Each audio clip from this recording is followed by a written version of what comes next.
క్రీస్తుపూర్వం 6వ శతాబ్దంలో గౌతమ బుద్ధుడు అవతరించారు. దేవుని గురించి కాకుండా ధర్మం, నీతి జీవితం మరియు సంఘం, సన్యాస సమూహంపై దృష్టి పెట్టారు.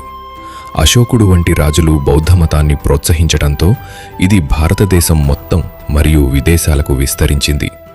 సాధారణ ప్రజలు బుద్ధుని తత్వాన్ని పూర్తిగా అర్థం చేసుకోలేక ఆయనను దేవుడిగా ఆరాధించడం ప్రారంభించారు.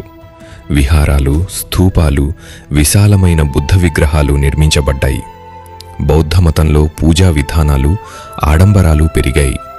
ఇది బుద్ధుని అసలు తత్వం నుండి కొంత దూరం తీసుకెళ్ళింది. వేదాలలో సత్యం మరుగున పడింది. ఆచారాలు మాత్రమే మిగిలి ఆత్మజ్ఞానం కనుమరుగైంది. తర్కం పెరిగింది, కానీ భక్తి తగ్గింది. సనాతన ధర్మం క్షీణించే స్థితికి చేరుకుంది. అటువంటి సమయానికి ప్రపంచానికి మార్గదర్శనం అవసరమైంది. ధర్మాన్ని తిరిగి నిలబెట్టే శక్తి అవసరమైంది. ధర్మం క్షీణించినప్పుడు దైవం అవతరిస్తూనే ఉంటుంది అనే శ్రీకృష్ణుడి హామీ శంకరాచార్యుల రూపంలో సత్యమైంది. క్రీస్తు శకం 8వ శతాబ్దంలో కేరళలోని కాలడిలో ఒక దివ్య శిశువు జన్మించాడు. ఆయనే శ్రీ ఆది శంకరాచార్యులు. చిన్న వయసులోనే వేదాలు, ఉపనిషత్తులు అవగాహన చేసుకున్నారు. గురువు వద్ద జ్ఞానం సంపాదించి లోకానికి మార్గం చూపటానికి సిద్ధమయ్యారు. దేశమంతా తిరిగి పండితులతో తర్కయుద్ధాలు చేశారు. మండన మిశ్రుని గెలిచి జ్ఞాన మార్గాన్ని స్థాపించారు. బ్రహ్మ సత్యం, జగత్ మిథ్య, జీవాత్మ పరమాత్మ ఒకటే.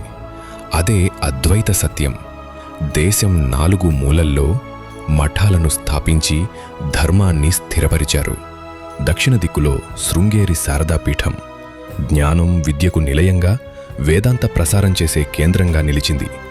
ఉత్తర దిక్కులో జ్యోతిర్మఠం బద్రీనాథ్ సమీపంలో ధ్యానం, తపస్సుకు ప్రతీకగా హిమాలయాల మధ్య వెలుగొందుతోంది. పడమర దిక్కులో ద్వారకా శారదాపీఠం అరేబియా సముద్ర తీరంలో భక్తి మరియు జ్ఞానానికి సంకేతంగా నిలిచింది.